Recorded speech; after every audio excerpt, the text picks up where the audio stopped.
అమరావతిలో పయ్యావుల కేసు మాట్లాడుతున్నారు. లైవ్లో చూద్దాం. ఎన్విరాన్మెంటల్ ఇంపాక్ట్ అసెస్మెంట్ చేసినప్పుడు వారు కొన్ని సూచించారు. మనం ఎక్కడైతే డ్రెడ్జింగ్ చేస్తున్నామో, డ్రెడ్జింగ్ చేసిన మట్టిని ఇసుకని వేయాలనుకుంటున్నామో అక్కడికి కాకుండా అదనంగా ఇంకా కొద్దిగా దూరంగా వేయాలి. ఇక్కడ 20 మీటర్లే లోతుంది సముద్రం, అక్కడికి వెళ్తే 30 మీటర్ల వరకు ఉంటుంది. సో భవిష్యత్తులో అది తిరిగి వచ్చే అవకాశం ఉండదు అని సూచించడం మూలన ఆ ఎక్స్ట్రా డిస్టెన్స్ పోవడం జరుగుతూ ఉంది. అట్లానే అక్కడ ఉన్నటువంటి సాయిల్ క్వాలిటీ కూడా డిఫరెన్స్.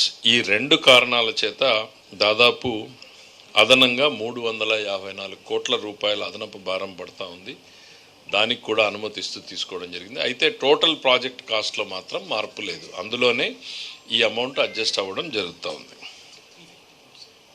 మీకు డీటెయిల్ నోట్స్ ఇస్తాం. 354 కోట్ల 23,81,192 అంత డీటెయిల్గా ఇస్తాం.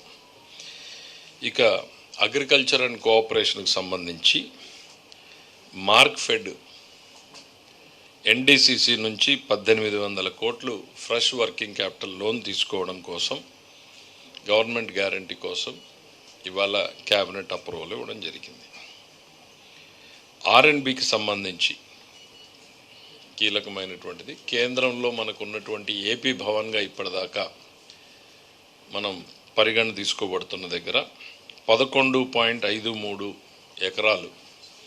మీ అందరికీ తెలుసు, మనకి ఆంధ్రప్రదేశ్, ఉమ్మడి ఆంధ్రప్రదేశ్ నుంచి వచ్చిన భూమిని మనము పంచుకున్నప్పుడు మనకి ఈ 11.53 ఎకర్స్ రావడం జరిగింది. దాంట్లో 124.5 కోట్లతో కొత్తగా భవనాన్ని నిర్మించాలి అనేటువంటిది తీసుకోవడం జరిగింది. దాన్ని నేషనల్ బిల్డింగ్ కన్స్ట్రక్షన్ కార్పొరేషన్కి అందివ్వాలని చెప్పేసి అనుమతి ఇవ్వడం జరిగింది. ఇది కేంద్ర ప్రభుత్వ సంస్థ, ఎన్బిసిసికి ఇవ్వాలి అనేటువంటిది బ్రాడ్గా.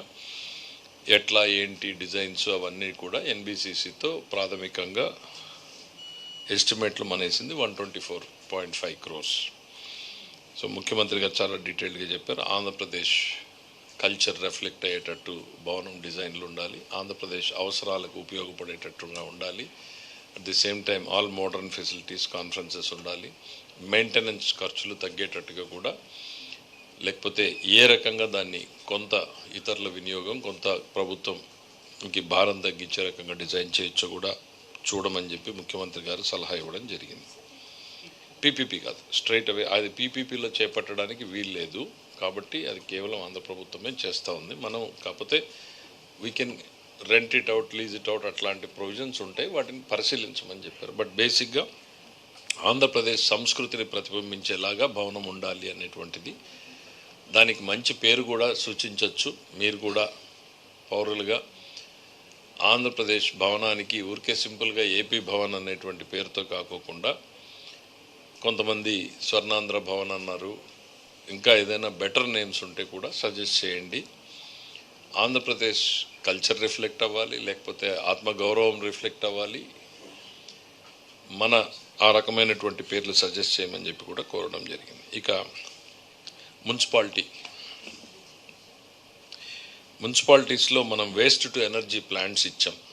అంటే అక్కడ ఉత్పన్నమవుతున్నటువంటి చెత్త నుంచి ఎనర్జీ తయారు చేసుకునేటువంటి ఆల్రెడీ మనం అక్కడ ఉన్నటువంటి ల్యాండ్, ఆ ప్లాంట్ పెట్టడానికి వాళ్ళకి అన్ని పర్మిషన్స్ ఇవ్వడం జరిగింది. అయితే ఇవాళ ఆ రిజిస్ట్రేషన్ ఛార్జెస్ ఒక 2% ఏవైతే ఉన్నాయో ఆ ఎగ్జంప్షన్ ఇవ్వడం జరిగింది. దానివలన 25 కోట్ల రూపాయల విలువైన ప్రాజెక్టుల మీద మనం ఆ 2% ట్యాక్స్ని ఎగ్జంప్షన్ ఇవ్వడం జరుగుతూ ఉంది వేస్ట్ టు ఎనర్జీ ప్రాజెక్టులకు సంబంధించి. రెండవది, మున్సిపాలిటీస్లోనే రకరకాల లోకల్ బాడీస్కి సంబంధించి కొన్ని దగ్గర షాపింగ్ కాంప్లెక్స్లు ఉన్నాయి, కమర్షియల్ కాంప్లెక్స్లు, షాపింగ్ కాంప్లెక్స్లు. దానికి యూనిఫామ్ రేటు లేకుండా ఉంది, ఒక్కో దగ్గర ఒక్కో రకంగా ఉంది. దాన్ని మొత్తం ఒక యూనిఫామ్ రేట్కి, టర్మ్స్ అండ్ కాంట్రాక్ట్, ఒక రేట్ అని కాదు, యూనిఫామ్ టర్మ్స్. ఇప్పుడు ఏంటంటే కొన్ని దగ్గరలో 3 సంవత్సరాలకి లీజ్ ఎన్హాన్స్ చేసేలాగుంది, కొన్ని దగ్గరలో 1 సంవత్సరానికి ఉంది, కొన్ని దగ్గరలో 2 సంవత్సరాలకు ఉంది. అట్లా కాకుండా యూనిఫామ్గా ఎవ్రీ ఇయర్ 7% ఇంక్రీజ్ చేసేటట్టు ఒక అమెండ్మెంట్ చేయాలనేటువంటిది. అట్లనే మున్సిపాలిటీ గతంలో గ్రౌండ్ ఫ్లోర్కి అదే రేట్ ఉంది, ఫస్ట్ ఫ్లోర్కి అదే రేట్ ఉంది, సెకండ్ ఫ్లోర్కి అదే రేట్ ఉంది. సహజంగా మనందరికీ తెలుసు